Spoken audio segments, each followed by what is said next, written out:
The post-purchase onboarding flow. Welcoming first-time buyers beyond the delivery email.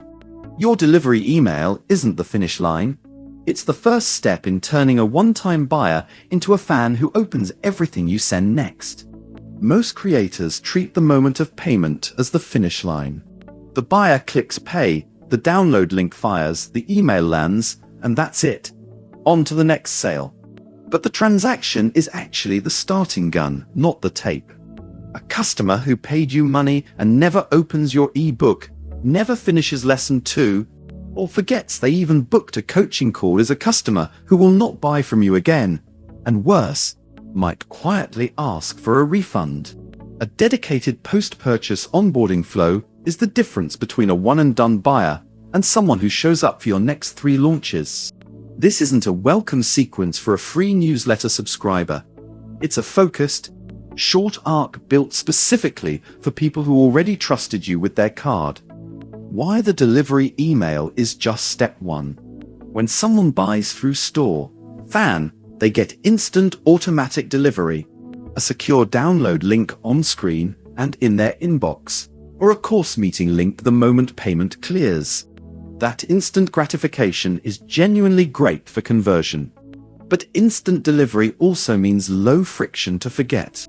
There's no shipping wait to keep the purchase top of mind, no box arriving on a porch to trigger excitement. A digital file that lands silently in an inbox competes with 40 other unread emails within the hour. If your customer relationship ends at delivery, you've optimized for the transaction and ignored the outcome. Did they actually get value? Value is what turns into testimonials, referrals, and the next purchase. Think about the last digital product you bought and never opened. Now think about the one you actually finished. Chances are the creator nudged you at least once after checkout. That nudge is not spammy. It's basic customer care, and it is completely automatable once your store is set up. The first 14 days. A concrete timeline. Onboarding doesn't need to be 12 emails over 3 months. For most digital products, coaching packages, and mini courses, a tight 14-day arc does the job. Here's a timeline you can adapt today using your storefront's built-in broadcast tool and customer list segments. Rule of thumb. If a buyer hasn't opened or clicked into the product within 72 hours, that's your single highest leverage moment to intervene, not day 30. What each email actually needs to say. Generic, thanks for your purchase. Emails get skimmed and archived. Specific, product-aware emails get opened and acted on. Here's what separates the two.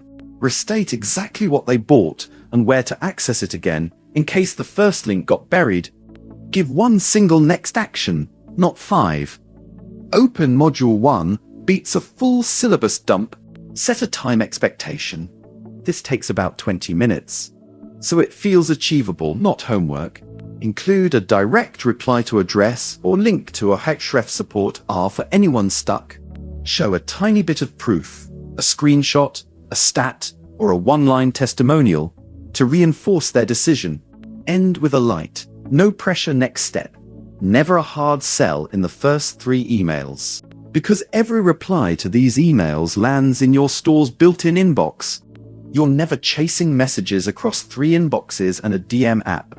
Questions about access, refunds, or how do I use this? All show up in one place, tied to the customer record. Segment by what they actually bought. A buyer of a $9 template needs a completely different onboarding cadence than someone who just paid $300 for a coaching package. Treating them the same wastes your best asset, attention, on the wrong audience. B-books and templates. 1. How to get the most out of this email at day 1. 1. Did it help? At day 7. Low touch, fast. Courses. A structured drip that mirrors the curriculum. Nudge module by module, not just once at the start. 1 coaching calls. B. A pre-call prep email with what to bring. Then a post-call recap with action items and the booking link for the next session. Live webinars. be a reminder 24 hours out, a replay link within 2 hours of the event ending, and a resource recap the next day. Memberships. Be a tour email in the first 48 hours highlighting the 3 things members use most, since retention lives or dies in week 1. If you're not sure what a well-organized onboarding flow looks like in practice, browse a live example store to see how products, delivery, and follow-up messaging can be structured end-to-end. Turning an activated buyer into your easiest next sale. Here's the part most creators skip entirely. Onboarding is also your cheapest marketing channel. A customer who just successfully used your product and told you so is dramatically warmer than a cold follower. That's exactly the moment to mention a companion product, a bundle discount, or an upgrade to a higher tier offer. Not as a hard pitch, but as since you liked X, here's why. You can create a discount code just for that segment, so the offer feels like a thank you rather than an upsell. The best time to sell someone your next product is right after they've had a genuinely good experience with the last one, not 3 months later when they've forgotten why they liked you. This is also where a pro plan pays for itself. Google Analytics lets you see exactly which onboarding emails actually drive people back to the product page, so you're not guessing which touch in the sequence is doing the work. Building this, without it, becoming a second job. You do not need a marketing automation platform to run this. Every piece of this flow, the automatic delivery, the segmented customer list, the broadcast emails, the reply inbox, the discount codes for the next offer, already lives inside your storefront tools once you open your store.fan. Set up the day 1 and day 7 emails once as templates, and reuse them for every product you launch afterward. The only real cost is the 20 minutes it takes to write them the first time. List every product you currently sell and write one how to start line for each. Draft a single day 1 email template and a single day 7 check-in template. Segment your customer list by product so each buyer gets the right version. Add one soft next step offer to the day 14 email tied to a specific discount code. Review open and click data monthly and cut whatever isn't getting opened. The creators who win long-term in this economy aren't necessarily the ones with the flashiest launch. They're the ones whose past customers keep coming back.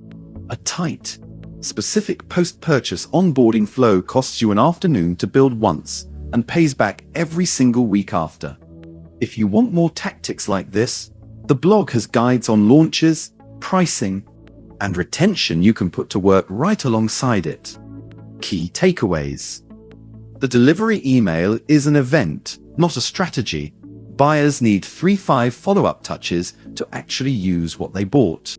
The first 48 hours after purchase are the highest intent window you will ever have with that customer.